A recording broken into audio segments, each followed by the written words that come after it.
can you give us a little bit of background about this Chinese maritime militia forces, their training, their resources? How can we say that they're really attached to the goal? What if they're Raymond, they're like you, they're volunteers, they're doing it for the you know what I'm saying? Like, how does it work if you can tell our audience? Yeah.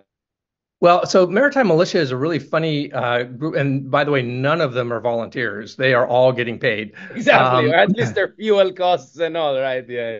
Well, so they've actually got two categories of maritime militia, and all the ones that you see that I'm able to track, almost all of them are what we sort of refer to as the professional militia. So all they ever do is security operations, and they are paid for that purpose. They are paid by the government to do that exact thing. They don't even they call themselves fishing ships, and they look like fishing ships when you look at them, but they never, ever, ever fish. So they do full-time security operations. There's another category which also can fish but seldom fishes, and they're referred to as the Spratly backbone vessels. And they are basically given they're commercial, but they're given a subsidy from the government to simply exist in the Spratly archipelago for 280 days a year. So as long as they Mercenary fulfill residents, like mercenary, like just stay there, squat there, hold the line. exactly. Right, exactly. Exactly. Right. So, they don't have to fish because, honestly, they're getting quite enough money just by hanging around from the government. And those are the ones you see, they'll be the ones that are all tied up together. We call it rafting. That, there's nothing for them to do except for assert Chinese sovereignty by sitting around and saying, okay, we're here. What are you going to do about it?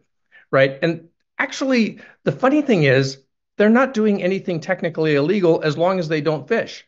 Um, when you talk about an exclusive economic zone, so the ones, for example, at Whitsun Reef, where there are well over 100 of them right now, as long as they don't fish, they're allowed to be This there. is the They're Juan Felipe Reef, just for our Filipino audience. Sorry, I just have to give the Filipino names. no, absolutely, I appreciate that. Um, they're technically allowed to be there because they are not exploiting the resources. Now, of course, China claims the resources; they claim everything, and by them being there, they're claiming the reef, they're claiming that water. But if you turn to the page in international law and say, can they be there? Well, you look at the exclusive economic zone, 200 nautical miles out from the Philippine Coast Guard, and you say, okay, it's the Philippines EEZ, but they're not fishing. So as long as they're not fishing, technically they're not breaking the law.